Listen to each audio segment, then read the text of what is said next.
Good morning, all dear Celsius Academy students. எல்லாரும் எப்படி இருக்கீங்க? All the very best to the aspirants who are going to write the mains examination this time. So இன்னொரு 10 நாள் கூட இல்ல. Next weekல உங்களுக்கு mains examination. So hope you are revising things and you are very confident about the exams. So எக்ஸாம்ல ரொம்ப முக்கியமே வந்து நம்ம எல்லாம் நல்லா கவர் பண்ணியிருக்கோம். கண்டிப்பா வந்து நம்மளால கிளியர் பண்ணிட முடியும் அப்படிங்கிற ஒரு கரேஜ் ஆஃப் கன்விக்ஷன் தான். சரியா? உங்க மனசாட்சிப்படி நீங்க ப்ரிப்பேர் பண்ணிருக்கீங்க. உங்களால நல்லா பிரசன்ட் பண்ண முடியும். டஃபா இருந்துச்சுன்னா எல்லாருக்குமே ஈக்குவலா டஃபா தான் இருக்கும். It is merely a competitive exam. Competitive எக்ஸாம்ல ஃபர்ஸ்ட் யார் வராங்க அப்படிங்கிறது தான் இருக்கு. ஸோ அந்த ரேஸ் மட்டும் தான் இதை டஃப்பான எக்ஸாமா மாற்றுது. சரிங்களா? So hope this time Tamil Nadu aspirants will get will be in more numbers in the final list.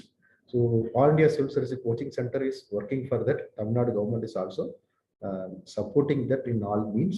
So we have to thankful to them. So இன்னைக்கு கிளாஸோட பர்பஸ், இனிமே வர கிளாஸோட பர்பஸ் என்ன அப்படின்னா ப்ரிலிம்ஸ் மெயின்ஸ் அப்படின்னு இல்லை. ஸோ ஓவராலாக சிவில் சர்வீஸ்க்கு வந்து நம்ம எப்படி கைட் பண்ணணும் மக்களுக்கு, ஸ்டூடெண்ட்ஸ் அப்படின்ற மாதிரியான கிளாஸஸ் தான் இப்போ பிளான் பண்ணிட்டு இருக்காங்க. ஸோ அந்த வகையில் நான் இன்னைக்கு எடுத்த போகிற சப்ஜெக்ட் என்ன அப்படின்னு பார்த்தீங்கன்னா, how to approach history optional paper. So அதுக்கு முன்னாடி என்னை பற்றி ஒரு இன்ட்ரோடக்ஷன் என்ன அப்படின்னா, central labour service officer working as assistant labour welfare commissioner in DRDO, Government of India. So அதுக்கு முன்னாடி I was a deputy state tax officer, and before that I was an assistant section officer in Tamil Nadu Secretariat. So I cleared so many exams like TNPC and UPSC. UPSC la I have cleared my prelims 7 times and appeared for interview 5 times. Okay, so my optionals were history, anthropology and Tamil literature, and I cleared all the 3 optionals for my mains examination. With this qualification only, with this experience only, I'm handling these classes, and I'm not a subject specialist of history or Tamil literature, whatever it is. So I know how to approach for the exams. So அந்த மாதிரியான விஷயத்துல தான் I'm teaching. I'm not a professor, nor a graduate in a history or literature. I'm basically an engineer. ஓகேவா? So அந்த மாதிரியான ஒரு approach தான். So இன்னைக்கு கிளாஸ்ல என்ன பர்பஸ் அப்படின்னு பார்த்தீங்கன்னா, how to approach history optional. சரிங்களா? approaches and strategies for history optionals. So இந்த கிளாஸ் முதல்ல ஒரு விஷயத்தை மட்டும் நான் சொல்லிக்கிறேன். இந்த class is not promoting history optional. So history ஆப்ஷனில் ப்ரொமோட் பண்ணி நீங்கள் ஹிஸ்ட்ரி ஆப்ஷனில் எடுக்கணும், ஹிஸ்ட்ரி ஆப்ஷனில் எடுத்து நீங்கள் கிளியர் பண்ணணும், அது இந்த கிளாஸ்ல இல்லை. ஹிஸ்ட்ரி ஆப்ஷனில் எடுக்கிறவங்களுக்கு, சரியா, ஹிஸ்ட்ரி ஆப்ஷன்ஸ் எடுக்கிறவங்களுக்கு இந்த கிளாஸஸ் வந்து யூஸ்ஃபுல்லாக இருக்கும். ஸோ ஹிஸ்ட்ரி ஒரு ஆப்ஷன் எடுக்கலாமா அப்படின்ற ஒரு எண்ணம் இருக்கிறவங்களுக்கு இந்த கிளாஸஸ் வந்து யூஸ்ஃபுல்லாக இருக்கும். சரிங்களா? நம்ம ஒரு எந்த ஆப்ஷன்லையும் ப்ரொமோட் பண்ண கூடாது. சரியா?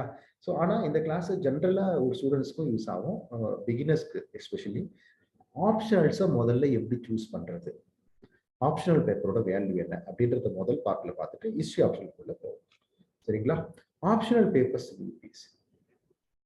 யூபிஎஸ்சியில் எத்தனை வகையான ஆப்ஷனல் பேப்பர்ஸ் இருக்கு? யூபிஎஸ்சியில் 26 ஆப்ஷனல் பேப்பர்ஸ் இருக்கு. யூபிஎஸ்சியில் 26 ஆப்ஷனல் பேப்பர்ஸ் இருக்கு. இந்த லிஸ்ட் என்னன்னு பார்த்தீங்கன்னா,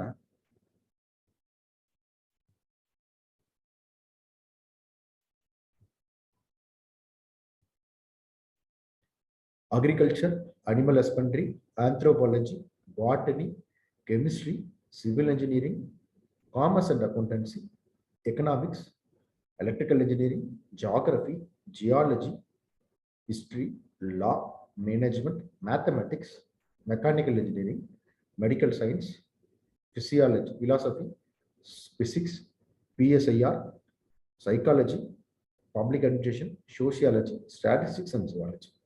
So these are the 25 optional papers. Along with this, one optional paper is literature paper. Literature வந்து தமிழ் லிட்ரேச்சர், ஹிந்தி லிட்ரேச்சர்னா இந்த லிட்ரேச்சர் பேப்பர்ஸ் இருக்கு. ஸோ அப்போ பார்த்தீங்கன்னா மொத்தம் 26 ஆப்ஷனல் பேப்பர்ஸ்ல நீங்க ஏதாவது ஒன்று வந்து சூஸ் பண்ணலாம். சரிங்களா? So this is about optional papers. இந்த ஆப்ஷனல் பேப்பர்ஸ்குள்ளேயே பார்த்தீங்கன்னா, இன்ஜினியரிங் சப்ஜெக்ட்ல இருக்கிற ஆப்ஷனல் பேப்பர்ஸ் பார்த்தீங்கன்னா, எலக்ட்ரிக்கல் இன்ஜினியரிங் ஒன்று இருக்கு, மெக்கானிக்கல் இன்ஜினியரிங் ஒன்று இருக்கு, civil engineering. Electrical engineering, mechanical engineering, civil engineering மட்டும்தான் லிஸ்ட் ஆஃப் ஆப்ஷனல்ஸ்ல இருக்கு. ஏன்னா நம்ம தமிழ்நாட்டில இருந்து ஆஸ்பிரண்ட்ஸ் நிறைய இன்ஜினியர்ஸ் நிறைய பேர் கிளியர் பண்றாங்க, இன்ஜினியரிங் ப்ராஜெக்ட்ஸ் நிறைய இருக்கு. ஸோ அதனால இன்ஜினியரிங் ஆஸ்பிரண்ட்ஸ்க்குலாம் சொல்றேன், civil engineering, electrical engineering, mechanical engineering மட்டும்தான் இன்ஜினியரிங் சப்ஜெக்ட்ல இருக்கு. எலக்ட்ரானிக்ஸ் கம்யூனிகேஷனோ இல்லை வந்து எலக்ட்ரானிக்ஸ் இன்ஸ்ட்ருமெண்டேஷன், ட்ரிபிள் அந்த மாதிரியான தனியா ஒரு இது இல்லை. ஆனால் இந்த இன்ஜினியரிங் மதர் சப்ஜெக்ட்ஸ் மட்டும் தான் இருக்கு. சரிங்களா? Electrical, mechanical, civil engineering. So இப்படி இன்ஜினியரிங் சப்ஜெக்ட். சயின்ஸ் சப்ஜெக்ட் பார்த்தீங்கன்னா agriculture, animal husbandry, botany, chemistry, okay, mathematics, okay, medicinal science, okay, physics, zoology, statistics, இந்த மாதிரி மேக்ஸ் அண்ட் சயின்ஸ் இருக்கிற ஆப்ஷனல்ஸும் இருக்கு. அது இல்லாமல் சோஷியாலஜிக்கல் ஆப்ஷனல்ஸ் அப்படின்னு பார்த்தீங்கன்னா ஆந்த்ரோபாலஜி, தென் வந்து ஜியாகிரபி, ஜியாலஜி சயின்ஸ் கூட சொல்லலாம், லா, management, philosophy, PSIR, political science and international relations, psychology, public administration, sociology, then literature. So இதெல்லாம் வந்து ஒரு சோஷியல் சயின்ஸ் ஆஸ்பெக்ட்ல இருக்கிற ஆப்ஷனல் பேப்பர்ஸ். சரிங்களா? இந்த ஆப்ஷனல் பேப்பர்ஸ்ல எது சார் சூஸ் பண்ணலாம்? ஸோ ஆப்ஷனல் பேப்பர் ரொம்ப முக்கியமானது. ஏன் முக்கியமானது அப்படின்னு நம்ம முதல்ல தெரிஞ்சுக்கணும் அப்படின்னா, ஆப்ஷனல் சப்ஜெக்டோட இம்பார்ட்டன்ஸ் என்ன அப்படின்னு பார்த்தீங்கன்னா, உங்களோட மெயின்ஸ்ல எத்தனை பேப்பர் இருக்கும் மொத்தம்? General studies paper 1, general studies paper 2, general studies paper 3, paper 4. So இது இல்லாமல் எஸ்ஏ பேப்பர் இருக்கும். சரிங்களா? எஸ்ஏ பேப்பரை தாண்டி ஒரு ஆப்ஷனல் எடுக்கணும். ஆப்ஷனில் வந்து பேப்பர் 1, பேப்பர் 2 இருக்கு. ஸோ அப்போ வந்து 250 மார்க்ஸ், 500 மார்க்ஸ் வந்து ஆப்ஷனில் இருக்கு. ஸோ அது ரொம்ப முக்கியமானது. நம்ம மற்ற சப்ஜெக்ட்லாம் ஹிஸ்ட்ரி, ஜியாகிரபி, எக்கனாமிக்ஸ் அதெல்லாம் ஜென்ரல் ஸ்டடீஸில் இன்டர்நேஷனல் செக்யூரிட்டி, லைக் வந்து எத்திக்ஸ், இதெல்லாம் தனித்தனியாக படிக்கிறதுக்கு ஆப்ஷனில் வந்து ஆப்ஷனில் மட்டும் படித்தா 500 மார்க் கிடைக்கும். ஸோ ஆப்ஷனல் சப்ஜெக்ட் ஒரு சிங்கிள் சப்ஜெக்ட். ஸோ அதில் ஃபோக்கஸ் ரொம்ப முக்கியம். அப்போ தெரியாத ஒரு சப்ஜெக்ட்லையோ விருப்பம் இல்லாத ஒரு சப்ஜெக்டையோ எடுத்து அதில் மாற்றிக்கூடாது. ஸோ சக்ஸஸ் பண்ணவங்க எல்லாருமே பார்த்தீங்க அப்படின்னா அவங்களோட ஆப்ஷனல்னால தான் நிறைய பேர் சக்ஸஸ் பண்ணியிருக்காங்க. ஸோ டாப்பர்ஸோட மார்க்லாம் எடுத்து பாருங்களேன், ஒரு வருஷமும் அவங்களோட ஆப்ஷனில் நல்லா பர்ஃபார்ம் பண்ணியிருப்பாங்க. தமிழ்நாட்டில் கூட Divyadharshini madam was all India topper. she was, her optional was law, okay, and our honorable director of information and public relation, VP Jayasilan, his interest and option is same, Tamil literature. He got a doctorate in Tamil literature before clearing the exams. So because of his Tamil literature score, he got service. So optional subject determines the service as well as cadre. Getting home cadre is something, you will be powerful, you feel like you are serving more. So cadre also will be determined by the optional papers. So மற்ற paper மற்ற கதெல்லாம் சொல்லுவாங்க, உங்களோட சக்ஸஸை வந்து interview போறீங்களா இல்லையா, இல்லை service வாங்குறீங்களா இல்லையா, சர்வீஸில் ஐஏஎஸ் வாங்குறீங்களா இல்லை வேற ஏதாவது சர்வீஸ் வாங்குறீங்களா, அந்த ஐஏஎஸ் வந்து ஹோம் கேட்ரா இல்லை வந்து அதர் கேட்ரா, இது எல்லாத்தையும் தீர்மானிக்கிறது ஆப்ஷனல் பேப்பர் தான். ஏன்னா 500 மார்க் இருக்கு சிங்கிள் சப்ஜெக்ட். சரியா? ஸோ அப்போ வந்து அதை தேர்ந்தெடுக்கிறது ரொம்ப முக்கியமானது. ஒருத்தங்களோட சக்ஸஸ் அண்ட் ஃபெயிலியரை வந்து தீர்மானிக்கிறது ஆப்ஷனல் பேப்பர் அப்படின்னா அதில் எந்த விதமான மாற்றமே இல்லை. டாப்பர்ஸோட ஹிஸ்ட்ரி அதை சொல்லுது, நம்ம சொல்லல. மிஸ்டர் பூபாலன் ஒருத்தர் இருந்தார், தமிழ் லிட்ரேச்சர்ல அவர் வந்து டாப்பர். ஸோ அவர் வந்து டாப்பராக இருந்ததுனால அவர் ஈகாட்ட ஐஏஎஸ். சரிங்களா? அந்த மாதிரி டாப்பர்ஸ்க்கு எல்லாருக்கும் நல்ல சர்வீஸ், நல்ல கேட்டகரி கிடைச்சிருக்கு. ஸோ அதனால ஆப்ஷன் சப்ஜெக்டை எடுக்கிறது, ஆப்ஷன் சப்ஜெக்ட் என்னன்னு தேர்ந்தெடுத்து எடுக்கிறது ரொம்ப முக்கியமானது. சரி, எடுக்கிறது முக்கியமானதா சார், ஆனால் எப்படி தேர்ந்தெடுக்கிறது? நாங்கள் என்ன பண்ணணும்? we are beginners. எங்களுக்கு பெரிய கைடன்ஸ் இல்லை. ஸோ ஏதோ ஒரு இடத்துக்கு போகிற யாரோ ஒன்று சொல்கிறாங்க, நான் ஒரு ஆப்ஷன் எடுத்துட்டேன். நான்லாம் ஆப்ஷன் எடுத்ததுலாம் செம story. So I gave my first attempt in 2010 prelims I gave. While I'm giving my first attempt, there was an optional paper in prelims itself. Prelims will be 2 papers. First paper is GS and the second paper is optional paper. Now the prelims is 2 papers. First paper is GS, second paper is Civil Service Aptitude Test, CSAT. Okay. So before CSAT, introducing CSAT, they had an optional paper in prelims itself. So that time my interest was in literature only. I'm basically an instrumentation engineer, so I don't have engineering this subject also. So I don't know what to do. So I thought the history will be easy and interesting. So I went for its history. போன அப்புறம் தான் தெரிஞ்சது history எவ்வளோ vast அப்படின்ட்டு. அது வேற விஷயம். So அந்த மாதிரி பெரிய கைடன்ஸ்லாம் இல்லாமல் இருந்துச்சு. Now so many online channels, so many YouTubers are there, so many guidance are there. People are willing to guide people, but நிறைய ஓவரோட ஆகும்போது எதை எடுத்துக்கிறதுன்னு தெரியல. ஸோ அந்த மாதிரி பிரச்சனை இருக்கு. ஒன்ஸ் அப்பான் அ டைம், ஒரு 5 years பிஃபோர், 10 years பிஃபோர் 2013 எனக்கு ரிசல்ட், ஃபைனல் ரிசல்ட் வரும்போது நான் I need to go to net centre to look for my this result. ஒரு 1 hour கழிச்சு தான் ரிசல்ட் தெரியும். இப்போல்லாம் ஒரு ரிசல்ட் வந்து 10 நிமிஷத்துலேயே ஒவ்வொருத்தனுடைய ஜாதகமே வருது. ஸோ இப்போ வந்து சோர்சஸ் ரொம்ப அதிகமாக இருக்கு. ஆனால் நமக்கு அட்டென்ஷன் டிஃபிஷியன்சி இருக்கு. அந்த சோர்சஸ்ல என்ன சோர்ஸ் வந்து தேவை அப்படின்றது வந்து தேர்ந்தெடுத்து எடுத்துக்கணும். சரிங்களா? ஸோ அதுக்கு என்ன சார் பண்றது? ஆப்ஷன் பேப்பர் எப்படி எடுக்கிறது? நான் ஒரு இன்ஸ்டியூட் போனேன். அந்த இன்ஸ்டியூட்ல இந்த பாப்புலரா இந்த ஆப்ஷன்லாம் அது இது குடுத்துட்டாங்க. அதனால நான் எடுத்துட்டேன். ஓகே. ஸோ இந்த இன்ஸ்டியூட் அந்த அண்ணா வந்து படிச்சிருந்தாங்க. பக்கத்து வீட்டு அண்ணா அது இது சொன்னாங்க நான் எடுத்துட்டேன். ஸோ அது வந்து கரெக்டான அப்ரோச்சா எனக்கு படல. ஸோ ஆப்ஷனல் பேப்பர் எடுக்கிறது ரொம்ப முக்கியமான ஒரு குரூஷியலான ஒரு decision for your success or failure.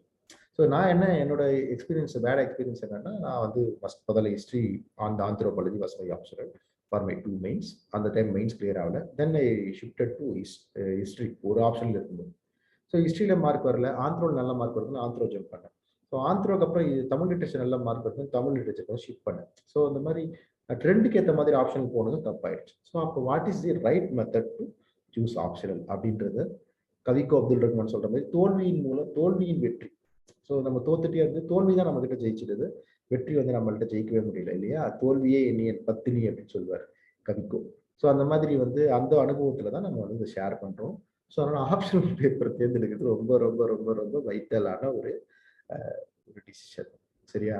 So இதுக்கு நீங்க உண்மையாவே சொல்றேன், ஆப்ஷன் பேப்பர் எடுத்து யூ டேக் அ டைம். ஒரு மாசம் இல்ல புக்ஸை போய் பாருங்க, இதெல்லாம் பாருங்க. ஒரு மாசம் கூட டைம் எடுங்க. சடனா எல்லாம் அதை முடிவெடுக்க வேண்டியதில்லை. சரியா? ஆப்ஷனல் வந்து it will decide your life அப்படின்னு சொல்லலாம். சரியா? ஸோ அது ரொம்ப முக்கியம். ஸோ அதுக்கு சில டிப்ஸ் நான் சொல்றேன். ஓகே. ஒண்ணு, சில பேரோட கிராஜுவேஷனே அவங்களோட ஆப்ஷன்ல அமையறதுக்கான வாய்ப்பு இருக்கு. ஸோ அது அமைஞ்சிச்சுன்னா ரொம்ப நல்ல விஷயமா இருக்கும். பாருங்க என்னென்ன மாதிரி அப்படிலாம் அமையறதுக்கு வாய்ப்பு இருக்கு. So some people like agriculture தமிழ்நாட்டில் நல்ல அக்ரி காலேஜஸ் இருக்கு, யூனிவர்சிட்டிஸ் இருக்கு.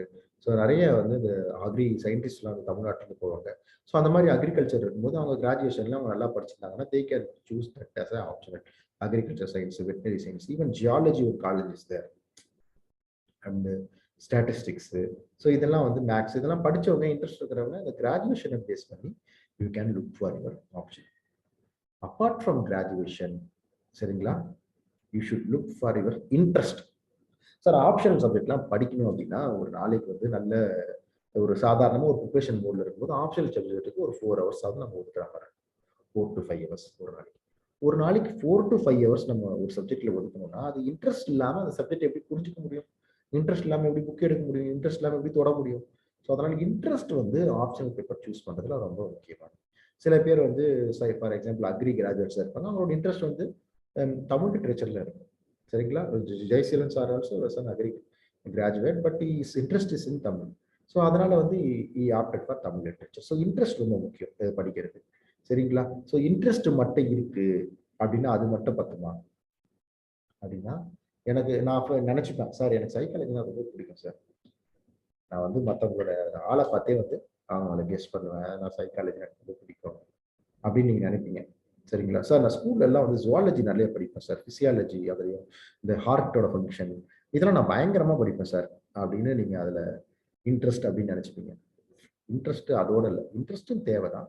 அதை தாண்டி ஒரு ஒரு ஆப்ஷனும் எடுக்கும்போது என்ன பண்ணணும் அப்படின்னா சிலபஸ் பாருங்க. ஒரு ஆப்ஷன்ல எடுத்தீங்கன்னா அந்த ஆப்ஷன்ல என்ன சிலபஸ்? இப்போ ஹிஸ்ட்ரிலாம் எடுத்தீங்கன்னா 54 யூனிட் இருக்கு. ஆந்த்ரோபாலஜில யூனிட்ஸ் ரொம்ப கம்மி, ஒரு 10 யூனிட் 12 யூனிட் தான். ஸோ சிலபஸ் அந்த சிலபஸ் ஒரு ஒரு வார்த்தையும் அது நம்மளால படிக்க முடியுமா அதை பாருங்க. அடுத்து கொஷின் பேப்பர் எடுங்க. ப்ரீவியஸ் இயர் ஒரு 5 6 இயர் கொஷின் பேப்பர் எடுங்க. அந்த பேட்டர்ன்ல நமக்கு இப்படி கேள்வி கேட்பாங்க. மெக்கானிக்கல் இப்போ ஃபாரஸ்ட்ரின்னு வச்சுங்களேன், ஃபாரஸ்ட்ரி ஆப்ஷன், ஜியாலஜி ஆப்ஷன், ஃபாரஸ்ட்ரிலாம் ஐஎஃப்ஓஎஸ்க்கு ஆப்ஷன் எடுக்கும்போது ஸோ இந்த ஃபாரஸ்ட் பத்தி படிக்கிறது, சில்விகல்ச்சரல் சிஸ்டம்ஸ் அதை பத்திலாம் படிக்கிறது நானும் நினைச்சேன். உள்ள போய் பார்த்தா ஒரு மேக்ஸா இருக்கு, ட்ரிக்னாமெட்ரி இருக்கு, இந்த மரத்தெல்லாம் எப்படி வந்து அளவிடுறது, இந்த கிளையெல்லாம் வந்து எட்டுறதுக்குன்னா என்ன வந்து மெஷர்மெண்ட் பண்ணணும், இங்கிருந்து இந்த மரத்தை வந்து பார்க்கணும்னா என்ன ஆங்கிள் பார்க்கணும், ட்ரிக்னாமெட்ரி, அல்ஜிப்ரா இதெல்லாம் இருந்துச்சு. ஸோ அதெல்லாம் தெரியாம நம்ம ஃபாரஸ்ட்ரி காடு எனக்கு பிடிக்கும் சார். இந்த சின்ன வயசுல ரஜினி பாட்டெல்லாம் வந்து ராஜா சின்ன ரோஜாவோடலாம் நான் பார்த்துருக்கேன். ஸோ அதனால எனக்கு வந்து காட்டெல்லாம் பிடிக்கும் சார். அந்த காடு, மலை, இந்த இந்த இது இருக்குல்ல அது அந்த காடு, மலை, பாலைவனம்னு இந்த இந்த சேனல் கார்ட்டூன் சேனல்லாம் நான் பார்ப்பேன் சார். ஸோ அப்படிலாம் வந்து டோரா. ஸோ அதெல்லாம் நான் பார்ப்பேன் சார் அப்படின்னு நீங்க ஆப்ஷன் எடுக்கக்கூடாது. சரியா? பேட்டர்ன் பாருங்க. அந்த சப்ஜெக்ட்ல என்ன கேட்குறேன், ஹிஸ்ட்ரினா என்ன இதெல்லாம் கேட்குறேன், தீம்ஸ் கேட்குறேன்னா, ஃபேக்ட்ஸ் கேட்குறேன்னா அதெல்லாம் பார்க்கணும். பேட்டர்ன் பாருங்க. அடுத்து எந்த சப்ஜெக்ட்ல உங்களுக்கு கைடன்ஸ் கிடைக்கணும்னு பாருங்க. இப்போ எதை வந்து இப்போ ஆப்ஷன் சொல்றாங்கன்னா சோசியாலஜி, ஆந்த்ரோபாலஜி, பிஎஸ்ஐஆர், பப்ளிக் அட்மினிஸ்ட்ரேஷன், ஏன்னா அதுக்கெல்லாம் கைடன்ஸ் இருக்கு. இப்போ மெக்கானிக்கல் இன்ஜினியரிங், மேனேஜ்மெண்ட், லான்னா அதுக்கு கைடன்ஸ் வந்து இல்லை. ஸோ அந்த கைடன்ஸ் வந்து உங்களுக்கு கிடைக்குமா? எங்கேயாவது ஸ்பெஷல் கைடன்ஸ் இருக்காங்களா, ப்ரொஃபசர்ஸ் இருக்காங்களா, இல்லை கோச்சிங் சென்டர்ஸ் இருக்கா, இல்லை யாராவது உங்களுக்கு வந்து தெரிஞ்சவங்க வந்து கூட வந்து சொல்லி கொடுப்பாங்களா? அந்த கைடன்ஸ் வந்து ஃபேக்டரும் பாருங்க ஒரு ஆப்ஷன். சரிங்களா? அடுத்து material. You cannot go for an optional which doesn't have any study material. Study material எனக்கு கிடைக்கிறது கஷ்டம் அப்படின்ற ஒரு ஆப்ஷன் போய் உட்காந்தீங்கன்னா அது பிரச்சனை. அடுத்து ஸ்டடி மெட்டீரியல் ரொம்ப அதிகம், ஏகப்பட்ட ஸ்டடி மெட்டீரியல் இருக்குங்க, அப்படி போனாலும் அது பிரச்சனை. ஸோ அந்த ஸ்டடி மெட்டீரியல் வந்து என்ன அப்படிங்கிறது பார்த்துங்க. அடுத்து டைம். ஃபார் எக்ஸாம்பிள் நான் வந்து இப்போ 2013 ப்ரிலிம்ஸ் கொடுக்க போறேன் சார், எனக்கு அது அடுத்த வேணும்னா அப்போ வேற. இல்லை சார் எனக்கு வந்து நான் பாஸ் பண்ணிட்டேன், ப்ரிலிம்ஸ்ல பாஸ் பண்ணிட்டேன், இப்போ நான் ஆப்ஷனல் வந்து எடுக்கணும், இப்போதான் நான் ப்ரிலிம்ஸ்ல ஆப்ஷன்ல கொடுக்க போறேன், இப்போ ஹால் இதுல கொடுக்கணும் கேட்குறாங்க அப்ளை பண்ணும்போது, அப்போ நீ ஆப்ஷனல் சூஸ் பண்றது வேற. ஸோ அந்த டைம் எவ்வளோ டைம்ல, ஃபார் எக்ஸாம்பிள் இப்போ ஹிஸ்ட்ரிலாம் படிக்கிறதுக்கு ஒரு 6 மாசம் தேவைப்படும். தமிழ் லிட்ரேச்சர்லாம் போற போக்கில் படிச்சிடலாம், ஒரு 2 monthsல கூட படிச்சிடலாம். ஸோ அந்த டைம் என்ன? ஓகே, இதெல்லாம் வந்து ஆப்ஷன்ல சூஸ் பண்றதுல நீங்க மனசுல வச்சுக்க வேண்டிய factors. These are some factors you should look for, whether you are graduate in the subject or not. Even if you are graduate, whether you have genuine interest in the subject or not. Interest should be based on the syllabus and the pattern. You should look for the pattern. You should look old question paper and the syllabus. Only then you can finalize your optional. And you should look the crucial factors of guidance and material and time factor for choosing an option. And about trend, I advise you based on my experience, don't look for trend. Look for your interest. Look for your whether you can represent your answer. Look for whether the syllabus is comfortable to you. That is the factor. Don't go by the trend. So this time the people are getting more mark in public education. This time people are getting more mark in this political science. This time people are getting more mark in anthropology. Don't go by trend. Okay. So that is the wrong approach. Okay. So how to select options? Some popular optionals are, I'm not propagating any optionals, that is not our job. So some, but these are the popular optionals. Literature, any literature, like for Tamil aspirants, Tamil literature, geography, public administration, sociology, political science, anthropology, history, this psychology, all these social science related options only considered as popular optionals because it has guidance and it has materials and more number of people studying for it. Okay. And it is not necessary to have a interest. Anyone can study history, anyone can study geography. So because of this, these optional papers are popular options. Sir, whether I should go only, I must go and opt only the popular optionals? Not necessary. Based on the reasons, you should go based on these factors. You consider the options and go, not by the trend. One method I will suggest you for choosing the optional paper for the beginners. I'm saying, see, some classes, some classes will be for veteran. Some people will be veterans in this civil service field. Some people will be beginners. Some people will be moderate. Some people may give 1 or 2 mains. So mix of people will be there. Class is for everyone. Some class may not be comfortable to you. Some facts may be familiar to you. Okay, but we should go for for all only. We can teach, right? So for choosing optionals, I will suggest you a method. Go by elimination method. See, I am not an engineer. Okay, so you can eliminate civil engineering. You can eliminate mechanical engineering. You can eliminate this electrical engineering. And so you can eliminate this optionals. Okay.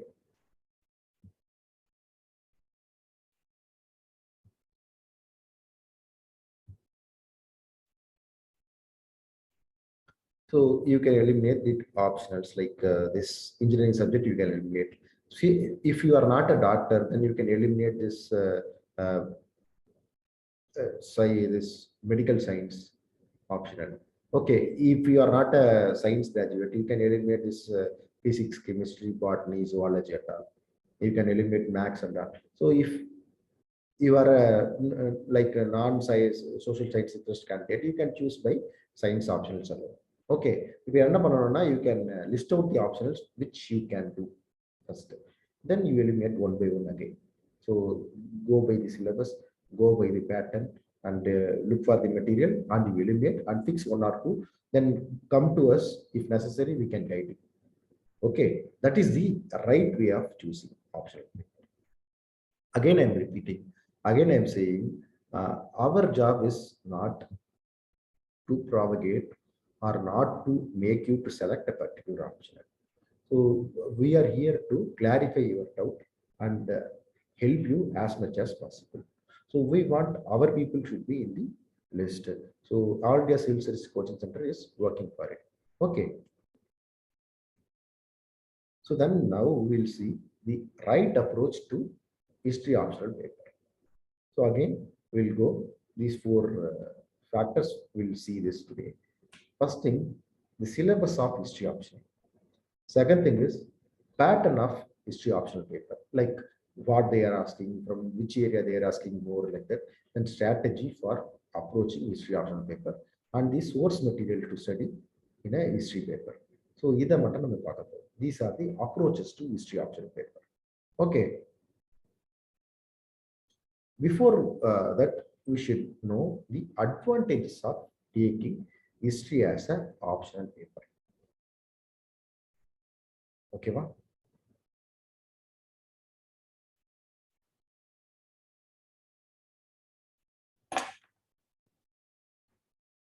The first advantage is history optional syllabus is overlapped with the general studies mains paper 1.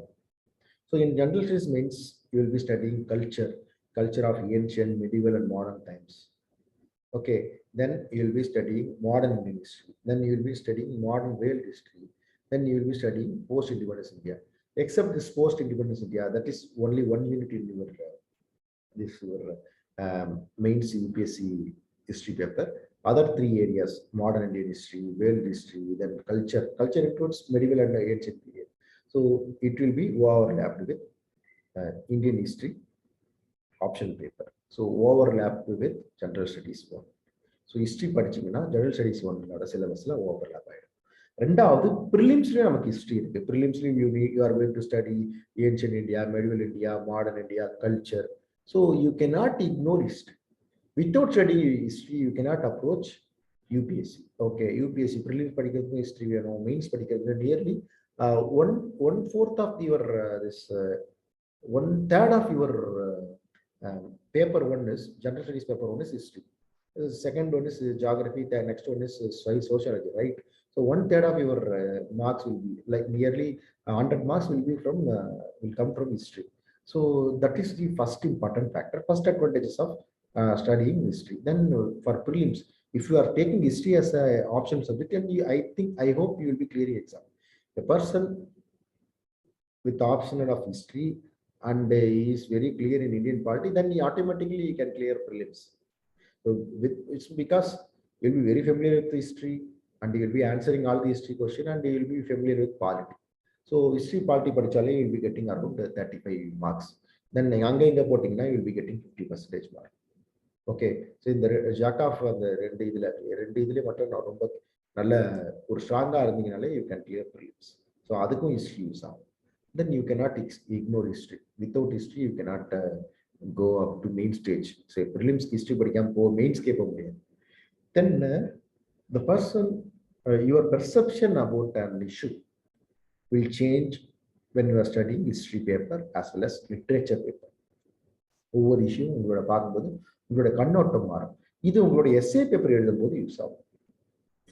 So நேற்று ஒரு நிகழ்ச்சி நடந்துச்சு. நேற்று ஒரு நிகழ்ச்சியில நம்முடைய நாடாளுமன்ற உறுப்பினர் எஸ் வெங்கடேசன், மதுரை நாடாளுமன்ற உறுப்பினர், பொன்னியின் செல்வன் டைரியில் வெளியிட்டு விழா அதுல வந்து பேசினார். அதை இங்க யூஸா இருக்கும்னு நினைக்கிறேன், அதனால சொல்றேன்.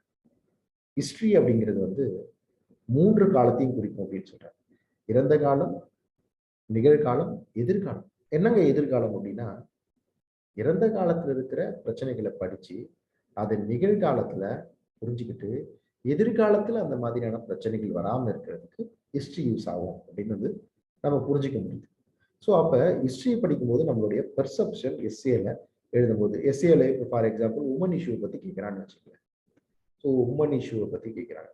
அப்போ வந்து நம்ம ஹிஸ்டாரிக்கலாக வந்து உமன்ஸ் வந்து இந்தியாவில் எப்படி இருந்தாங்க, சங்கம் லிட்ரேச்சர்ல எப்படி இருந்தாங்க, வேதிக் லிட்ரேச்சர் எப்படி இருந்தாங்க, மெடிவல் பீரியட்ல எப்படி இருந்தாங்க, குப்தன் பீரியட்ல எப்படி இருந்துச்சு, சதி இந்த அபாலிஷன் அதெல்லாம் ராஜாராம் மோகன் ராய் அதெல்லாம் வந்து என்ன பண்ணாங்க அப்படின்னு நம்ம ஹிஸ்டாரிக்கலாக அவங்கள பற்றி புரிஞ்சுக்க முடியும். கேஸ்ட் டிஸ்கிரிமினேஷன் கேட்டாலும் ஹிஸ்டாரிக்கலாக புரிஞ்சுக்க முடியும். நம்மளோட கல்ச்சுரல் ஹெரிட்டேஜ் படித்தாலும் ஹிஸ்டாரிக்கலாக புரிஞ்சுக்க முடியும். நம்ம பெர்செப்ஷன் வந்து எஸ்ஏல நல்லா இருக்கும் அப்படிங்கிறதும் ஹிஸ்ட்ரியோட ஒரு advantage. Then history is a subject which is easy to understand. No need of any guide, no need of any teacher. So நம்ம ஹிஸ்ட்ரியில கூட வியூவர்ஸ் கம்மியாக இருக்கிறது காரணம் வந்து ஹிஸ்ட்ரி நான் படித்தாலே புரிஞ்சுக்குதுங்க, யாரும் தனியாக வந்து பாடம் எடுத்துட்டு இருக்கான் ஒருத்தர் அப்படின்னு வந்து தோணலாம். ஏன்னா if they are giving me to take economics then polity then there are something to make you to understand இல்லையா. ஸோ புதுசாக இருந்ததை வந்து ஒரு பலாக்கனி மாதிரி அதை வெட்டி வந்து தனியாக அதுல இருந்து சொல்ல எடுத்து கொடுக்குற மாதிரி எக்கனாமிக்ஸ் எல்லாம் வந்து சொல்லணும். ஹிஸ்ட்ரி என்ன இருக்கு, நான் படிச்சாலே புரிஞ்சு வெறும் ஃபேக்ட் தானே அப்படிங்கிற ஒரு விஷயம் இருக்கு இல்லையா. அந்த மாதிரி வந்து so easy to understand history by your own you can study. No need to go any academies and no need to have any guidance also. Then no need to have any guidance. That is also an advantage. History you can go because history is a static subject. So some subjects are dynamic subject like public administration, recent trends will be there. Even sociology is a dynamic. Social problems will come. Case studies you need to write. But history is a static subject. அது என்னைக்கு படித்தாலும் 10 வருஷம் படித்தாலும் எதுவும் புதுசாக வந்து மாற போகிறது. இப்போ பப்ளிக் அட்மினிஸ்ட்ரேஷன் படிக்கிறீங்க அப்படின்னா இப்போ வந்து ஃபார் எக்ஸாம்பிள் ஜுடிஷியல் ஆக்டிவிசம் என்னன்னு கேட்கலாம், ஜுடிஷியல் சூப்ரமசின்னா என்னன்னு கேட்கலாம், ஓகே ஜுடிஷியல் டிக்டேட்டர்ஷிப் அப்படின்னா என்னன்னு கேட்கலாம். புதுசாக வார்த்தைகள் உருவாயிட்டு இருக்கு, புதுசாக பிரச்சனைகள் வந்து உருவாயிட்டு இருக்கு. ஸோ அந்த மாதிரி டைனமிக்கான விஷயம் சோசியாலஜியில் சோசியல் ஆஸ்பெக்ட்ஸ், சோசியாலஜியில் வந்து மாப் மென்டாலிட்டி, கிளென்ச்சிங்கு, ஓகேவா. ஸோ இந்த மாதிரி நிறைய விஷயங்கள் வந்து கோவிட் இஷ்யூ நடக்குது, அதையும் சோசியாலஜிக்கல் ஆஸ்பெக்ட்ல பார்க்கலாம், சைக்காலஜிக்கல் ஆஸ்பெக்ட்ல பார்க்கலாம்.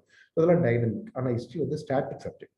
ஒரு முறை படிச்சா போதும், நான் அந்த நோட்ஸ் வச்சு நான் எப்பனாலும் எழுதுவேன் அப்படின்ற மாதிரியான ஒரு subject. And source material, if your people are planning to write history in Tamil, you can write it easily. தமிழ்ல எழுத முடியும், இங்கிலீஷ்ல எழுத முடியும், எக்கச்சக்கமான மெட்டீரியல் இருக்கு. மிஸ்டர் ராமராஜன் ஒரு IPS is there, he is working in Karnataka. So அவர் வந்து தமிழ்ல தான் ஹிஸ்ட்ரி வந்து எழுந்தாரு. One mister Bakkiyavelu is an Indian trade service officer. he also wrote with history with Tamil literature only, so Tamil language only. So அந்த மாதிரி source material வந்து உங்களுக்கு ஈஸியாக கிடைக்கும். Even I wrote history in English 2 times, I wrote history in Tamil once. So source material உங்களுக்கு வந்து வேற நம்ம மதர் லேங் தமிழ் எழுதுனாலும் கிடைக்கும், இல்லை இங்கிலீஷில் எழுதுறதுனாலும் நமக்கு வந்து சோர்ஸ் மெட்டீரியல் வந்து ரொம்ப அதிகமாகவே வந்து ஹிஸ்ட்ரியில் கிடைக்கும். So these are the advantages of taking history as an optional paper. Again, I am repeating, we are not canvassing to take history as an optional paper. Okay, just I am presenting. ஏன்னா எனக்கே நடந்திருக்கு. when I guide some people for this literature optional paper, so Tamil literature optional paper ஆகும்போது I guided people, some 50-60 students are there. I guided people. Some students, I should not name them. Some students அதுல என்ன ஆயிடுச்சுன்னா, நம்ம இந்த சிலபஸை பிடிச்சி போய் நம்ம சொல்ற மெத்தடை பிடிச்சி போய் அதுக்காக ஆப்ஷன்லாம் எடுத்துட்டு அதுக்கப்புறம் மாத்தினவங்கலாம் கூட இருக்காங்க. சரியா, அதெல்லாம் இல்லை. இங்க வந்து அதை கேன்வாஸ் பண்றதே கிடையாது. ஹிஸ்ட்ரி ஆப்ஷன் எடுக்கிறது எங்களுக்கு ஃபேக்டர்ஸ். சரியா. ஸோ இது மற்ற சப்ஜெக்ட்லையும் நீங்கள் அப்ளை பண்ணி பாருங்க. எந்த சப்ஜெக்ட் உங்களுக்கு ஆப்ஷனாக வேணுமோ அதை வந்து எடுத்துக்கணும். So these are the advantages of taking history as option. Sir இவ்வளோ அட்வான்டேஜ் இருக்கே சார், இவ்வளோ அட்வான்டேஜ் இருக்கு, அப்போ நான் ஏன் ஹிஸ்ட்ரி எடுத்துக்கிறது ஆப்ஷன்லாம்? ஏன் ஹிஸ்ட்ரி ஆப்ஷன் எடுக்கிறது அப்படின்னா, வள்ளுவர் சொல்ற மாதிரி குணம் நாடி குற்றமும் நாடி அவற்றுள் மிகை நாடி மிகக்கூடாது. ஸோ இது குணம் நாடிட்டோம், இதுல வந்து நல்லதெல்லாம் என்ன இருக்கும் அப்படின்னா என்னன்னு பார்த்துட்டோம். சில குற்றமும் இருக்கு இல்லையா, சில டிஸ்அட்வான்டேஜஸ் இருக்கு இல்லையா, அது என்னன்னு பார்ப்போம். ஒண்ணு, ஹிஸ்டரி ஆப்ஷன் எடுத்தீங்கன்னா வாஸ்ட்டுங்க, 54 யூனிட் இருக்கு. History, ancient, medieval, modern, world history, இது எல்லாத்தையும் சேர்த்தீங்கன்னா 54 யூனிட்ஸ் ஆகுது. அவ்வளோ யூனிட்டை படிச்சு முடிக்கணும் அப்படின்னா at least you need at least 6 months. 6 months to study. இன்ட்ரெஸ்டிங்கா இருக்கும் எல்லாருக்கும். ஆனால் வளவலான் இருக்குமே. இப்போ வந்து நீங்க ஒரு 8வது யூனிட்ல இப்போ ஒரு 54 யூனிட் இருக்கு அப்படின்னு 4 டிவைட் பண்ணீங்கன்னா 27, ஒரு 15-16 யூனிட் ஒரு ஏன்ஷியன்ட் மெடிவல் மாடர்ன்ல இருக்குன்னு வச்சுக்கோங்க. ஒரு யூனிட்லயும் எங்க இருந்தாலும் கேள்வி கேட்கலாம். ஸோ அதில் அந்த சிலபஸ்ல கொடுத்துருக்கு ஏதோ சப்போஸ் ராஜதரகனின்னு கொடுத்துருப்பான். நம்ம மெடிவல் ஹிஸ்ட்ரியில வந்து முகல்ஸை பத்தி படிச்சிருப்போம். மெடிவல் ஹிஸ்ட்ரியில வந்து நம்ம வந்து லைக் சுல்தானேட்டை ஃபுல்லாக படிச்சிருப்போம். ஆனால் ராஜதரகனில் கேட்டு போயிட்டா என்ன பண்ணுவோம்? ஸோ வாஸ்ட் ஆப்ஷன் அது. ஹிஸ்ட்ரி தான் பெரிய option.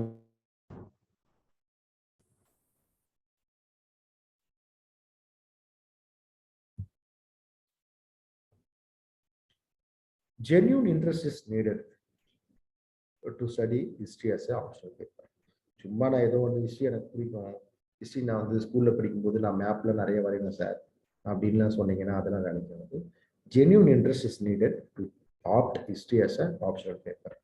Then good writing skill is necessary for a aspirant to write history optional paper. ஏன்னா ஹிஸ்ட்ரி ஆப்ஷனல் பேப்பர்ல வந்து நீங்க வந்து you cannot write just as a bulleting point, you cannot make this zigzag work, you cannot draw this western ghats and eastern ghats, you cannot write something like geography, or you cannot illustrate with the figures and flow charts and other things. You have to write. ஹிஸ்ட்ரியில எழுதணும். படம் வரைஞ்சி கதெல்லாம் காட்ட முடியாது, சரிங்களா? ஒரு ஆளெல்லாம் அக்பர்னா அக்பர் படம்லாம் வரைய முடியாது, ஃப்ளோ சார்ட் போட முடியாது, புல்லட்டின் பாயிண்ட்ஸே போட முடியாது, நிறைய பேராகிராஃபாக தான் எழுதுற மாதிரி இருக்கும். அதனால நல்ல எழுதுகிற திறன் வந்து ரொம்ப முக்கியம். ஸோ அது வந்து ரொம்ப முக்கியமான ஆப்ஷன். அது இல்லைன்னா வந்து இதை எழுதவே முடியும், ஹிஸ்ட்ரி ஆப்ஷன் எடுக்கவே முடியும். So these are the advantages and disadvantages of history as a optional paper. அடுத்து ஹிஸ்ட்ரி ஆப்ஷனல் நான் வச்சிருக்கிறவங்களுக்கு இன்னொரு டவுட் இருக்கு sir. Date, time, fact. So 1526 இது நடந்துச்சு, 1556 இது நடந்துச்சு, 1783 இது நடந்துச்சு, 1761 இது நடந்துச்சு, இதெல்லாம் ஞாபகம் வச்சுக்கோங்க சார், என்ன டேட்ல நடந்துச்சு. So it is not about date and time. They won't ask any date and time. You need not to apply any date and time. So அது தேவையே கிடையாது. ஹிஸ்ட்ரி ஆப்ஷன்ல எழுதும்போது ஒரு இடத்துல கூட ஒரு இயரை கூட மென்ஷன் பண்ணாம தான் எழுதியிருக்கேன். அப்படிதான் எழுதுற மாதிரி இருக்கும் பேப்பரும். ஸோ டேட் அண்ட் டைம், இந்த ஃபேக்ட்ஸ் இதெல்லாம் வந்து not necessary for an history aspirants. சரியா? ஹிஸ்ட்ரி இது எழுதுகிற ஆப்ஷன்ல வச்சிருக்கிற ஆஸ்பிரன்ஸ்க்கு வந்து ரொம்ப தேவையான விஷயம் கிடையாது, அதை நினச்சி பயப்படாதீங்க. தென் time duration to study history optionals will be 5 to 6 months. So Tamil literature and all you can study in 2 months, 3 months, but history you have to study at least 5 to 6 months. So if you are studying history, one of my friend is there. So what are the names I am presenting here are my friends only. So I know, I have seen them personally. Because of that only I can present you. நான் இங்கே படிச்சுட்டு வந்து நான் அவங்களை பற்றி இதை சொன்னாங்க அதை சொன்னாங்கன்னா சொல்ல, they are genuine candidates, they studied art. So அவங்களோட எக்ஸாம்பிளை தான் நம்ம காட்டுறோம், சரிங்களா? They studied with me. So I stayed in STA for 7 weeks and 1 prelims. So so many people were friends with me. So many officers are my friends. So adula வந்து அந்த experience தான் சொல்றேன். One of my friend, he got a medical seat in after studying 12th, he got medical seat, but he opted history as his graduation, like in Bishopper College. Then now he is a joint commissioner in customs. Okay, mister Dileepan. So அவர் பார்த்தீங்கன்னா வந்து history ஆப்ஷனில் எடுத்தார். அவர் வந்து history பிஏலே படிச்சு ஃபுல்லாக history வந்தாலுமே it took at least 5 to 6 months time for him to study history. So இங்கே வந்துட்டு இந்த ஹிஸ்ட்ரி படிக்கணும் அப்படின்னு ஒரு 5-6 மாதம் அதுக்கு தேவைப்பட்டு, சரிங்களா? It cleared in first attempt, but அவ்வளோ நாள் வந்து இங்கே தேவைப்பட்டுச்சு. So that is also factor, time duration. சரி, இப்போ என்ன நான் பண்ணணும் அப்படின்னா, you should have a proper strategy and sound preparation. Proper strategy and sound preparation. So அது இல்லாம வந்து you cannot write. So proper strategy இருக்கணும், sound preparation வந்து இருக்கும். So the proper strategy will be given. So if necessary you can contact me anytime. I told you. So my number is with you. So you can contact me. So my proper strategy and sound preparation will go proper strategy. For any subject, to study any subject, to study any competitive exam, you should know the syllabus first and you should look for the pattern. So pattern வந்து ஏதாவது உடைச்சி எடுக்க முடியுமா அப்படின்னு தெரியும். So சிலபஸும் பேட்டர்னும் ரொம்ப முக்கியம். So syllabus for history includes ancient, medieval, modern history and world history. World history அப்படின்னு சொல்றது வந்து ancient world history, medieval world history இல்லை, மாடர்ன் யூரோப்பியன் ஹிஸ்ட்ரி தான் வேர்ல்டு ஹிஸ்ட்ரியா சிலபஸ் வச்சிருக்காங்க. ஸோ இதுல ஒன்று ரெண்டு பகுதியை தவிர, ரெனேசன்ஸை தவிர இது எல்லாமே வந்து நம்மளுடைய மெயின்ஸ் ஜெனரல் ஸ்டடிஸ் பேப்பர் ஒன்ல இருக்கிற வேர்ல்டு ஹிஸ்ட்ரி தான் இருக்கு. அடுத்து மாடர்ன் இந்தியன் ஹிஸ்ட்ரி, தென் அதை நமக்கு உள்ள படிக்கும். ஏன்ஷியன்ட் மெடிவல் வந்து இருக்கிற சிலபஸ் தான். சிலபஸ் பார்த்தோம்னா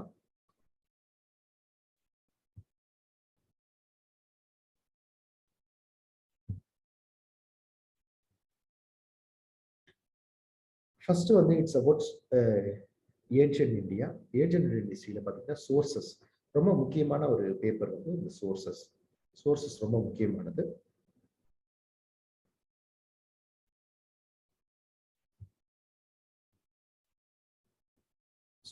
sources to study history.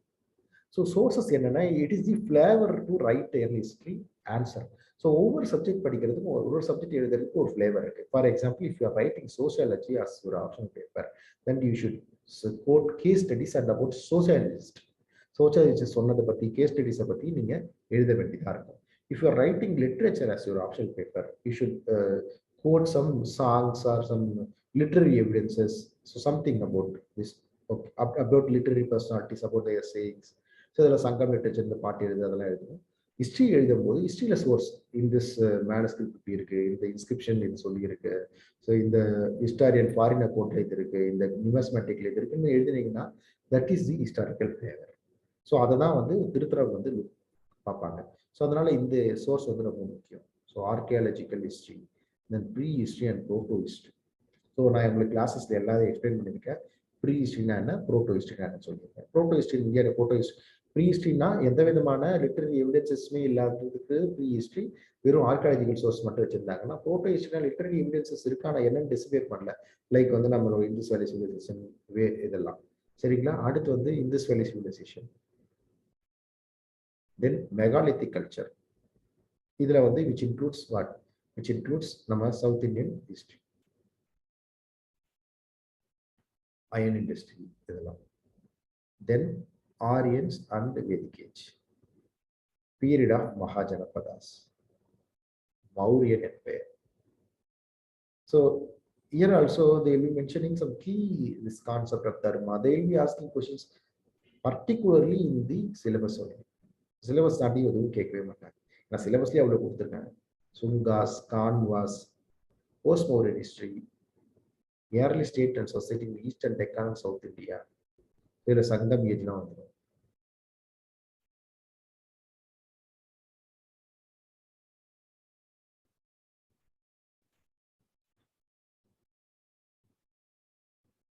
Guptas, Vakatakas, post Guptas, themes in early Indian history. So this is very important unit. This சொல்லிட்டு நிறைய கேள்விகள் வந்து கேட்பாங்க. அடுத்து வந்து medieval Indian history. 12 different units are there. Paper 1ல மட்டும், பேப்பர் 1ல பார்ட் ஏல மட்டும். பார்ட் பி வந்து medieval history, early medieval history till 1200. Then cultural traditions of early medieval India 1200 வரைக்கும் கல்ச்சரல் ட்ரெடிஷன்ஸ் என்னென்ன. ஸோ இதில் பார்த்தீங்கன்னா பொலிட்டிக்கல் ஹிஸ்ட்ரியோட கல்ச்சரல் ஹிஸ்ட்ரி அதிகமாக கேட்பாங்க. அடுத்து வந்து செஞ்சுரி வைஸ் கேட்பாங்க. ஸோ 13th century ஃபுல்லாக புரிஞ்சுக்கணும். கிங்ஸை பற்றி புரிஞ்சு அந்த அந்த அந்த செஞ்சுரியில் வந்து எக்கனாமி எப்படி இருந்துச்சு, அந்த செஞ்சுரியில் வந்து ரிலீஜன் எப்படி இருந்துச்சு, அந்த செஞ்சுரியோட சொசைட்டி எப்படி இருந்துச்சு, அந்த செஞ்சுரியோட மார்க்கெட் எப்படி இருந்துச்சு, அப்படி புரிஞ்சுக்கிற மாதிரி இருக்கும். தென் 14th century. So society, culture and economy 13th and 14th centuries. 15th and early 16th century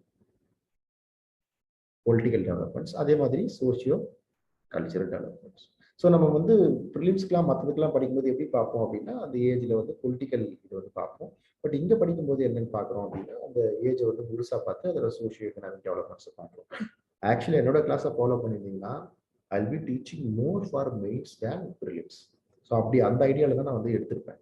not just facts மட்டும் வச்சு. அடுத்து அக்பர் மட்டுமே தனி விட்டார். இது ரொம்ப முக்கியமான ஒரு அக்பருடைய ராஜ்புத் பாலிசி, அக்பருடைய டெக்கான் பாலிசி, அக்பருடைய ரிலீஜியஸ் பாலிசி அப்படின்னு தனித்தனியா பாலிசிஸ் ஆர் ஒவ்வொரு கேக்கும் நம்ம அதை பார்த்துருக்கோம். Then Mughal empire 17th century. So century wise இருக்கு. இதை வந்து நம்ம இக்னோல இருக்கிற புக்ல பார்த்தீங்கன்னா இது இருக்கும். சோர்சஸ் நான் சொல்றேன் உங்களுக்கு. Economy and society in the 16th and 17th century. Culture during Mughal empire.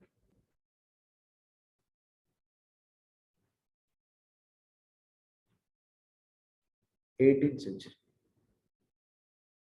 ஓகேவா? Then paper. பேப்பர் டூல பார்த்தீங்கன்னா மாடர்ன் ஹிஸ்ட்ரி. பேப்பர் ஒன்ல ஏன்ஷியன்ட் மெடிவல் இருக்கும். பேப்பர் டூல வந்து மாடர்ன் ஹிஸ்ட்ரியும் அதுக்கப்புறம் வந்து நம்மளுடைய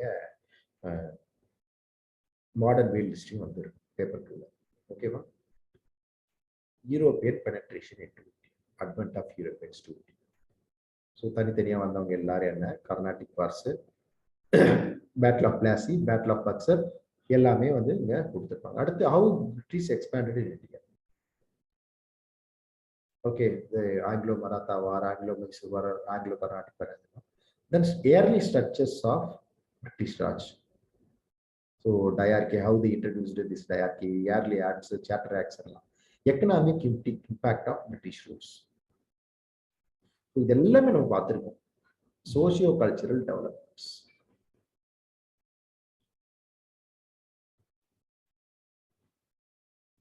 Socio-religious reform movements in Bengal, particularly in Bengal and other areas also, about the socio-cultural reformers.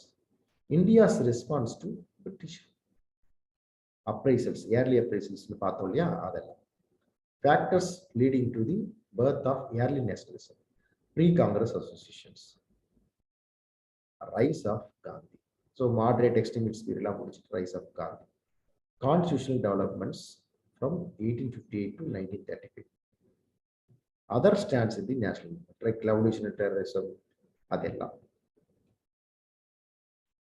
Left-wing extremist, leftist, politics of separatism, communal violence, separatism, okay, dividend rule policy, adella. Then post-independence history. Post-independence history, ஒரு 4 unit, 3 unit. Okay. So nearly 50 units. So அதில் ஒரு 24, 34, 39 units கிட்ட இதிலே போயிடுச்சு. Then world history, enlightenment and modern ideas. Enlightenment, renaissance, அதெல்லாம் வந்து நம்ம first யூனிட்ல பார்ப்போம். Origin of modern politics. So அதில் வந்து யூரோப்பியால வந்து நடந்த incidents, American revolution, French revolution, American civil war, இதெல்லாம் பார்ப்போம். Industrialisation in England and other nations இதெல்லாம் பார்த்துருக்கோம். ரைஸ் ஆஃப் நேஷனல் ஸ்டேட்ஸ்ல வந்து ஜெர்மனி அண்ட் இட்டாலியோட பர்த் வந்து பார்ப்போம். அடுத்து imperialism and colonialism, revolution and counter revolution. Revolution வந்து ரஷ்யன் ரெவல்யூஷன் சொல்லலாம். கவுண்டர் ரெவல்யூஷன் வந்து ஃபேசிசம் அண்ட் நேசிசம், அதெல்லாம் வந்து கவுண்டர் ரெவல்யூஷன் சொல்றோம். ரெவல்யூஷன்ல ரஷ்யன் ரெவல்யூஷன், சைனீஸ் ரெவல்யூஷன் சொல்லுவாங்க. அடுத்து வேர்ல்டு வார்ஸ். அடுத்து world war 1 and world war 2, world after world war and world war 2. Liberation from colonial rule, decolonisation and under development, unification of Europe, like NATO, இந்த ஜெர்மனை வந்து பிரிச்சிருந்தாங்கல்ல, அதில் எப்படி சேர்ந்துருச்சு. Disintegration of Soviet Union. So 27 units in paper 2, 24 units in paper 1. That means 52 units, 54 சொல்லிட்டு sorry, 52 units வந்து நான் அன்னைக்கு பார்த்தது தான், இப்போ இன்னைக்கு இந்த சிலபஸ் கூட பார்க்கல. ஸோ 52 யூனிட்ஸ் வந்து ஹிஸ்ட்ரி இருக்கு. அதுதான் ரொம்ப வாஸ்டா இந்த ஹிஸ்ட்ரி இருக்கிறதுக்கான காரணமா இருக்கு. இது நீங்க சிலபஸ்லாம் பார்த்துட்டோம், சரியா சார்? அப்ப என்ன சார் இருக்கு, நம்ம எல்லாமே கிட்டத்தட்ட படிச்ச மாதிரி தான் இருக்கு. ஸோ நான் ஹிஸ்ட்ரி எடுத்துருந்தேன் ஆப்ஷன்லாம், பிரச்சனையே இல்லை அப்படின்னு சொல்லி நீங்க யோசிக்கலாம். ஆனா பேட்டர்ன் எப்படி இருக்குன்னு பாருங்க. ஸோ உங்களுக்கு ஏற்கனவே சொல்லியிருக்கேன், எந்த காம்படிட்டிவ் எக்ஸாம் படி பார்க்க போறோம்னாலும் நம்ம சிலபஸையும் பேட்டர்னையும் பார்க்கணும். பேட்டர்ன் எப்படி இருக்கும் அப்படின்னா, பேப்பர் 1, பேப்பர் 2 ரெண்டு இருக்கு. பேப்பர் 1ல ஏன்ஷியன்ட் ஹிஸ்ட்ரியும் மெடிவல் ஹிஸ்ட்ரியும் இருக்கு. பேப்பர் 2ல வந்து மாடர்ன் ஹிஸ்ட்ரியும் மாடர்ன் வேர்ல்ட் ஹிஸ்ட்ரியும் இருக்கு. சரிங்களா?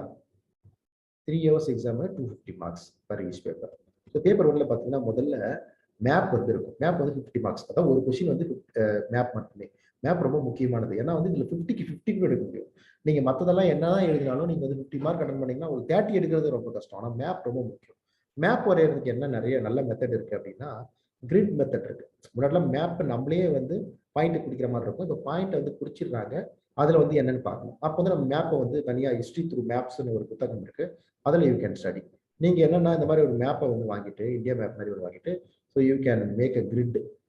கிரிட் நான் தனியாக உங்களுக்கு கிளாஸ்ல சொல்லித்தரேன்.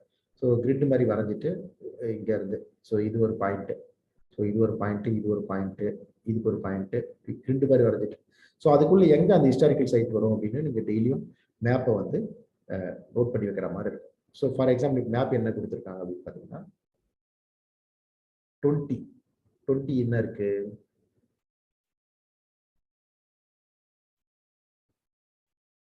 20 டெம்பிள் சைட் அப்படின்னு கொடுத்துருக்காங்க. ஸோ இங்க என்ன டெம்பிள் சைட் இருக்கு, இது எங்க இருக்கு, ஹிமாச்சல் இருக்கா. ஸோ ஹிமாச்சல்ல இருக்கிற இந்த டெம்பிள் சைட் உத்தரகாண்டா ஹிமாச்சலா எங்க என்ன டெம்பிள் சைட் இருக்கு அப்படின்னு தெரிஞ்சு நம்ம அந்த டெம்பிள் சைட் என்னன்னு எழுதணும், அந்த டெம்பிள் சைட் பத்தி எழுதணும். சரிங்களா?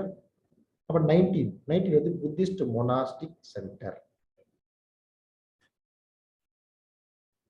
புத்திஸ்ட் மொனாஸ்டிக் சென்டர் இங்க என்ன லும்பினி இருக்கா, ஸோ அது என்ன அப்படின்னு எழுதணும். ஸோ ருமெண்டியா லும்பினியா என்னன்னு எழுதிட்டு அதை பத்தி வந்து எழுதுற மாதிரி இருக்கும். சரிங்களா? 18 ஹைவரி ரோடு. ஸோ ஹைவரியோட புதையல் வந்து எங்க இருக்கு. ஸோ ஐவரி ரோடு வந்து இங்க ஆப்கானிஸ்தான்ல இருக்கா. ஸோ இப்போ இண்டஸ் வேலி சிவிலைசேஷனோட ஒட்டி போற சைட்டு மெகர்காவா என்னன்னு பார்த்து அந்த சைட்டை வந்து குறிச்சு அந்த சைட்டை பத்தி எழுதணும். இது வந்து 50 marks. Maximum of the sites will be from ancient India ஆகும். ஏன்னா சிலபஸே ஏன்ஷியன் இந்தியாவில் தான் இருக்கு. இந்த பேப்பர் ஒன்ஸ் ஏன்ஷியன் இந்தியாவில் இருக்கால மேன்ஷியன் இந்தியா சைட்ஸ் தான் அதிகமாக இருக்கும். மிடில் இந்தியா சைட்ஸும் கொஞ்சம் இருக்கலாம். அதை தாண்டி ஸோ கம்பல்சரியா வந்து 2, 3, 4 இதுல 2 கொஸ்டின் வந்து நீங்க எடுக்கலாம். ஸோ அடுத்து வந்து இதுல பாத்தீங்கன்னா மெடிவல் இந்தியாவில் பாத்தீங்கன்னா 5 கேன்ஸ் இதுல வந்து 5 கொஸ்டினுக்கு எழுதணும். ஏபிசிடி ஒரு கொஸ்டினுக்கு 10 மார்க்கு. சரிங்களா? அடுத்து 6, 7, 8 இந்த கொஸ்டின்ஸ்லாம் வந்து நம்மளுடைய மெடிவல் இந்தியன் சப்ஜெக்ட்ல இருந்து கேட்கிறாங்க. ஸோ இப்போ எப்படி கொஸ்டின்ஸ்லாம் கேட்டுட்டு இருக்காங்க அப்படின்னு பாத்தீங்கன்னா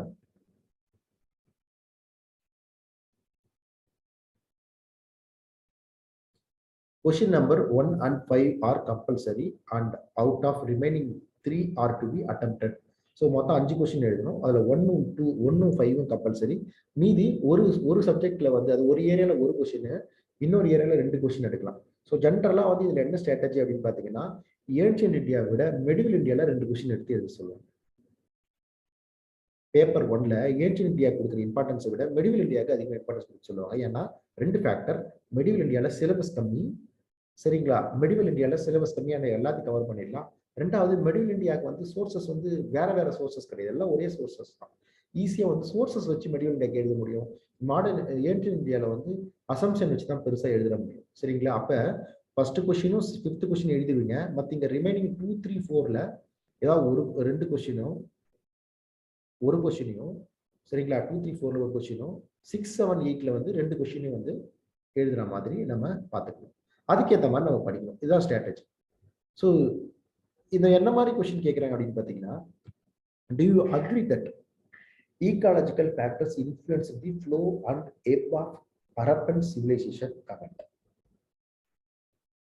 அதாவது சுற்றுச்சூழல் காரணிகள் தான் ஹரப்பன் சிவிலைசேஷன் சிந்து சமவெளி நாகரிகத்துக்கு தோற்றத்துக்கும் மறைவுக்கும் காரணமா இருந்துச்சு அப்படின்றத ஒத்துக்கிறீங்களா?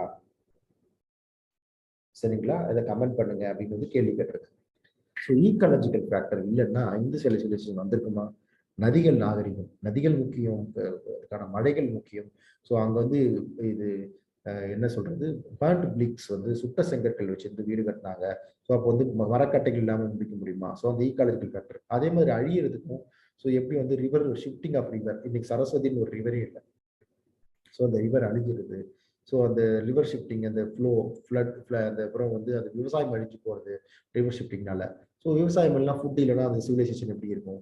ஸோ அந்த மாதிரி வச்சு இது எழுதலாம். ஸோ இப்போ overall understanding about industrial civilisation தான் வந்து இருக்கே தவிர நீங்கள் அதில் மொஹஞ்சதாரோ தெரியுதா, சங்ஃபுதாரோ தெரியுதா, அதில் வந்து ஹரப்பா தெரியுதா, சரிங்களா, அதில் எக்ஸ்டென்ட் தெரியுதா, ஸோ அதை கண்டுபிடிச்ச பேர் தெரியுதா, அது எந்த வருஷம் கண்டுபிடிச்சாங்கன்னு தெரியுதா? இதெல்லாம் கதையே கிடையாது. So history will be like this. Do you consider the Upanishadic principle embody the high point of Vedic religious point? Comment. உபநிடதம் அப்படின்னா 108 உபநிடதங்கள் இருக்கு. இது வேதிக் ஏஜ்ல வந்து கடைசியானது. ஸோ ஆனாலும் வந்து ரிலீஜியஸ் தாட், அந்த எண்ணங்கள் இருக்கு, ரிலீஜியஸ் தாட், சத் தர்ஷனான்னு 6 தர்ஷனம் சொன்னோம் இல்லையா, அந்த 6 தர்ஷனங்கள்லயும் உபநிஷங்கள் கொடுத்த அந்த வேதிக் ரிலீஜியஸ் எண்ணங்கள் வந்து முக்கியமானதா அப்படின்னு வந்து டூ யூ கன்சிடர்? ஸோ உன்னோட ஒப்பீனியன் தான் கேட்குறேன். அடுத்து analyse significance of external influences and indigenous development on post Mauryan art. Post Mauryan art தான் வந்து என்னது? Gandhara art, Mathura art, Amaravati art இல்லையா? அதெல்லாம் போஸ்ட் மௌரியன் டெவலப்மெண்ட். அதில் வந்து especially Gandhara art, post Mauryan trade, அதோட இன்ஃப்ளூயன்ஸ். ஓகேவா? அழகா வந்து இதெல்லாம் எழுதலாம். ஸோ நம்ம தெரிஞ்ச விஷயம் தான், பட் அனலைஸ் பண்ண சொல்லி கேட்டிருக்காங்க சிக்னிஃபிகன்ஸ். ஸோ ஹிஸ்ட்ரியோட கொஸ்டின் பார்த்தீங்கன்னா உங்களுக்கு வந்து லைக் வந்து அதை எப்படி புரிஞ்சுக்கிறீங்க அப்படிங்கிறது தான் வந்து கேள்வியா இருக்கு. அந்த வேறாவை எப்படி புரிஞ்சுக்கிறேன், அந்த தீமை எப்படி புரிஞ்சுக்கிறீங்கிறது தான் கேள்வியா இருக்கு. ஸோ இது வந்து பேப்பர் 1. நம்ம தனித்தனியா பார்ப்போம்.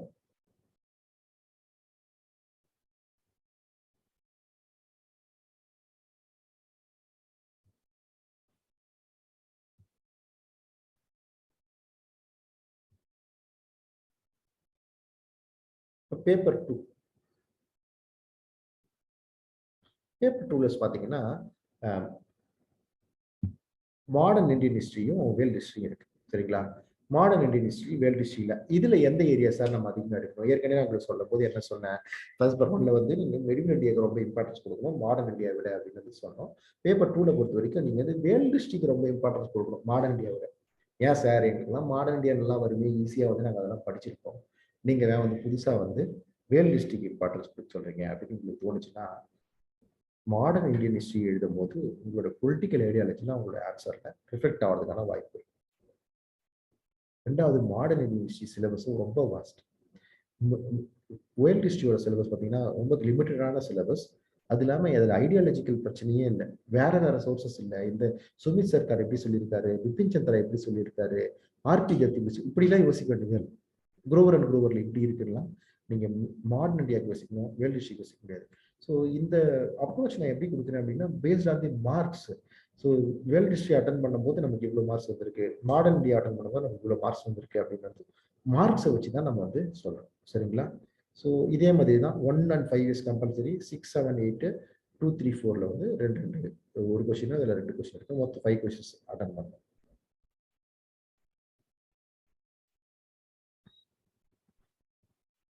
So that is the pattern.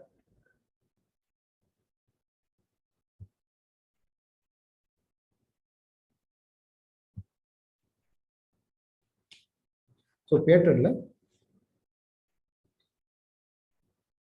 Paper 1ல நம்மளுடைய பொலிட்டிக்கல் மேப் இருக்கு. அந்த பொலிட்டிக்கல் மேப்ல நம்ம வந்து எடுக்கிற மார்க் ரொம்ப முக்கியமான வைட்டல் மார்க்ஸ். அடுத்து ஸ்ட்ராட்டஜி.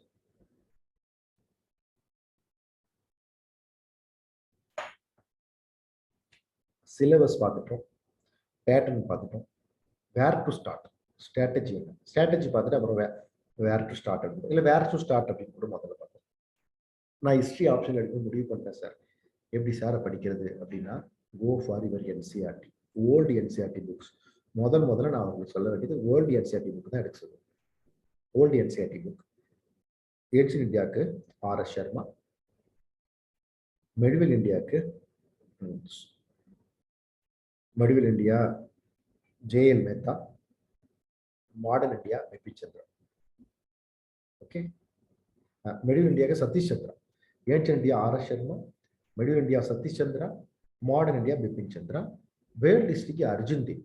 அது வந்து ஓல்டு என்சிஆர்டி புக்கு வந்து அர்ஜுன் தேவ் வந்து இப்போ ஓரியன்ட் லாங்மேன் பிளாக் ஸ்பேன்ல வந்து உங்களுக்கு தனியாக புக்காக போட்டிருக்கேன், ஏன்னா அந்த புக்கு கிடைக்கிறது இல்லை. ஸோ இந்த 4 புக்கையும் வந்து எதையுமே சிலபஸ் எதையுமே ஓப்பன் பண்ணி பார்த்தோம், அந்த 4 புக்கை A to Z படிச்சிருக்கேன். ஸோ அதுதான் first step to start. Then syllabus வச்சு அதில் கவர் ஆகாதுல ஒரு சிலபஸ்க்கு நோட்ஸ் இருக்கு, ஒரு சிலபஸ்ல இருக்கு ஈச் அண்ட் எவ்ரிவேர் ராஜதரங்கினின்னு கொடுத்துருப்பான், அதுக்கு ஒரு கான்செப்ட் ஆஃப் தம்மான்னு கொடுத்துருப்பான், எடுங்க. Each 13th century cultural, 13th century economy, இப்படி தனித்தனியா சிலபஸ்ல கொடுத்துருப்போம். தனித்தனியா நோட்ஸ் எடுக்கும். தனியா நோட்ஸ் எடுத்து தனித்தனியா வச்சிருக்கோம். ஒவ்வொரு யூனிட்டையும் தனித்தனியா வச்சிருக்கேன். அதை தாண்டி எதுவுமே கேட்க மாட்டேன். That is step 2. சரியா? ஸ்ட்ராட்டஜி என்ன, சக்சஸ் எதுல இருக்கு அப்படின்னா, முதல்ல மேப்ல தெருவா இருக்கும். மேப் டெய்லியுமே ஒரு 10 சைட்டாவது போட்டு பார்க்கணும். ஹிஸ்ட்ரி த்ரூ மேப்ஸ் அப்படின்னு ஒரு புக் இருக்கு. அந்த புக்கை வாங்கியிருக்கேன். ஸோ அடுத்து வந்து மேப் ஒன்று வாங்கி வச்சுட்டு வீட்டில் கிரிட் போட்டுங்க. மேப்பில் கிரிட் நான் தனியாக வந்து சொல்லித்தரேன். Over interested you can contact me. So grid வந்து போட்டு அதில் குறிச்சு வைங்க. மேப் வந்து ப்ரீவியஸ் இயர் கொஸ்டின் என்ன கொடுத்துருக்கான். இன்னொரு சிம்பிளாக சொல்லணும் அப்படின்னா, என்சிஆர்டி புக்கில் இந்த ஒரு இதுக்கு கொடுப்பான் இல்லையா, அந்த ஒரு யாராவது சதவாக்கனா யாரானா ஒரு மேப் கொடுத்துருப்பான், சோலாஸோட சங்கம் யாரான அந்த மேப் மட்டும் கிழிச்சு விட்டுக்கீங்க. அது போதும். அதுதான் எதுவும் கேட்க மாட்டேன். So map is very vital. You can score you 50. 50க்கு வந்து 40 எடுக்கலாம். சாதாரணமாக எடுக்கலாம். பெரிய மார்க் 40 எடுத்துட்டீங்க. ஸோ அடுத்து வந்து பேப்பர் 1ல மெடிவல் இம்பார்ட்டன்ஸ் கொடுக்கணும். மெடிவலில் 2 கொஸ்டின் தரணும். அதாவது பிகர் கொஸ்டின் சொல்கிறேன். கம்பல்சரியை தவிர்த்து 2 கொஸ்டின் மெடிவலில் தரணும். அதே மாதிரி பேப்பர் 2ல வந்து வேர்ல்டு ஹிஸ்டரி தரணும். இது ஸ்ட்ராட்டஜி. அடுத்து go by the themes, not by the subject. Theme படிப்போம். காந்தி ஒரு தீம், மாடரேட்ஸ் ஒரு தீம், எக்ஸ்ட்ரீமிஸ்ட் ஒரு theme. Not by the leaders, not by the events. Go by theme. Okay. Economy of ancient India, economy of medieval India, economy during post-modern era, cultural development in the early medieval. அப்படி தீமா வந்து என்ன தீமெல்லாம் எத்தனை தீமா போட முடியாது, தீமை போடுங்க. Then connect between the facts. Ancient பீரியட்ல வேதிக் எதுவும் இப்படி நடந்ததுனால அப்படி தீம் மாதிரி. ஃபர்ஸ்ட் நம்ம ஏன்ஷியன்ட் இந்தியா படிக்கும்போது எப்படி கொடுத்தாங்க ஸ்ட்ராட்டஜி சொன்னாங்க. எக்கனாமியை ஒரு தீமை வச்சு ஹிஸ்டரி படிங்க. Economy determines religion, economy determines society, economy determines economy determines political system அப்படின்னு ஏன்ஷியன்ட் பீரியடுக்குள்ள எக்கனாமி வந்து தீம். மெடிவல் பீரியடுக்கு ஒரு மேப் வச்சு சொல்லி கொடுத்தா இல்லையா, rise, stage of rise, stage of cultural growth, stage of decline. So அந்த மாதிரி வந்து ஒரு ஃபேக்டையும் எப்படி கனெக்ட் பண்ண முடியும் பாருங்க. This is the strategy. So where to start with your NCERT. Then what are the sources to study this? NCERT. NCERT is the source. Then go with the IGNOU, this undergraduate MA, undergraduate and postgraduate MA history. IGNOU book படிங்க. Then Balyan ஒரு academy இருக்கு. Balyan notes னு சொல்லி பிரபலமா சொல்லுவாங்க ஹிஸ்டரிக்கு. அந்த Balyan notes. Then source books in this this any one source book. For ancient India you can study A.N. Bash. For medieval India you can go by J.A. Mehta. For modern India you can go by Bipin Chandra, India Study for Independence, and Groover or Sumit Sarkar. So இதை மட்டும் படிச்சீங்கன்னா you'll be clearing history option paper. Hope this class is very useful to you. So இதுவரை நான் ஹிஸ்ட்ரியை வந்து canvas பண்ணுறதுக்கான அந்த class இல்லை. பொதுவாகவே ஆப்ஷனில் எடுக்கிறதுல என்னென்ன அட்வான்டேஜஸ் டிஸ்அட்வான்டேஜஸ் இருக்குது, என்ன ஆப்ஷன் எடுக்கலாம், என்ன ஆப்ஷன் எடுக்கக்கூடாது, ஹிஸ்ட்ரி ஒரு ஆப்ஷன் எடுக்கணும்னா அது அட்வான்டேஜஸ் என்ன, டிஸ்அட்வான்டேஜஸ் என்ன, இப்படி எல்லாத்தையுமே பார்க்கறது தான் அந்த கிளாஸாக இருந்துச்சு. ஓகேவா? All the very best. Thank you.